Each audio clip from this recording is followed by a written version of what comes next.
بتونید و کاربلد باشید و پرورش دهنده باشید. پرورش راهب هم درآمد خوبی داره در ایران. بازار راهب بسیار داغه.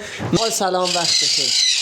امروز میخوام در مورد این مسئله با تو صحبت بکنم که اگه همین الان به شما بگم برای پرورش در رشته توتیسانان یه پرنده رو معرفی بکنید که داخل کشور خودمون ایران سود خوبی داشته باشه، چه پرنده رو معرفی میکنید شما؟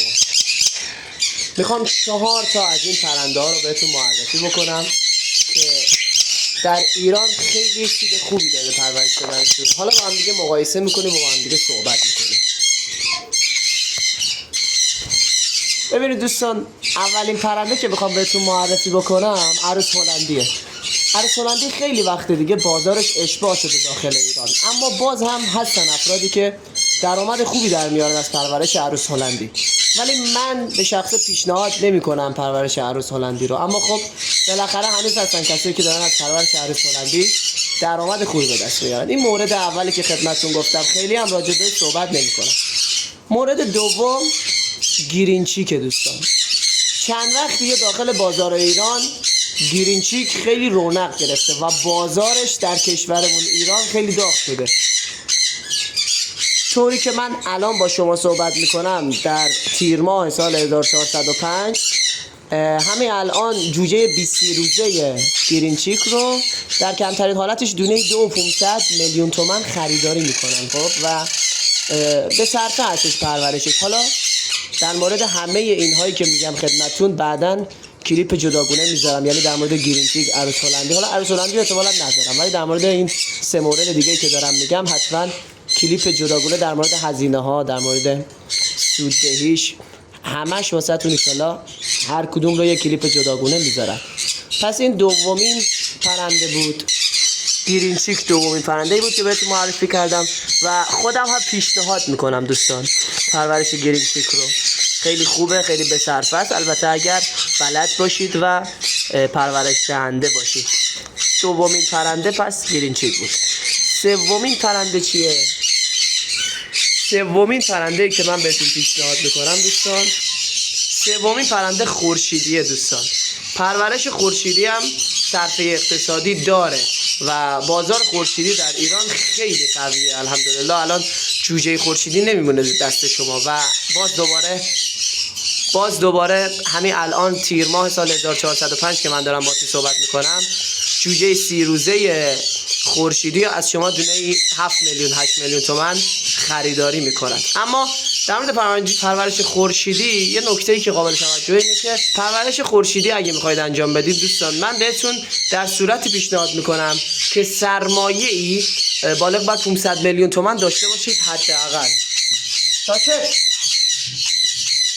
اگر حداقل 500 میلیون تومان سرمایه دارید به سمت پرورش خورشیدی بیایید، وگرنه تعداد پایین‌ترش صرفه اقتصادی نداره برای پرورش دوستان.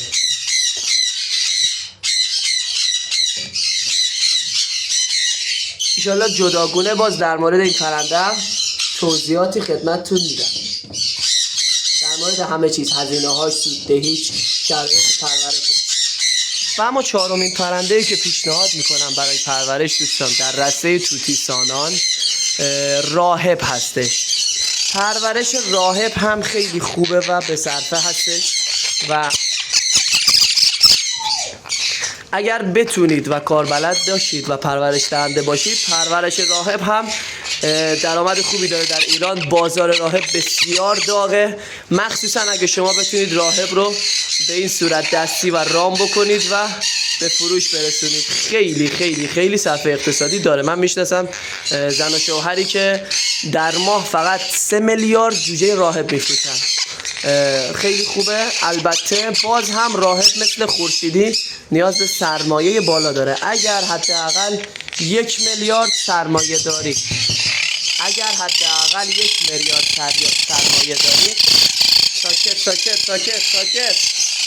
ساکت. اینا پدر مادره اینان. ساکت. اگر حداقل 1 میلیارد سرمایه دارید، حالا با 600 میلیون 700 میلیون هم میشه شروع کرد، ولی خب 1 میلیارد بهتره. اگر 1 میلیارد سرمایه دارید من پیشنهاد میکنم پرورش راهب رو به شما خیلی خوب و عالیه. البته یه سری ویژگی هایی داره، یه سری نکاتی داره، یه سری خاصیت هایی داره. مثلا شما باید راهب صداش خیلی زیاده، خورشیدی صداش خیلی زیاده، مکانتون مهمه کجا باشه.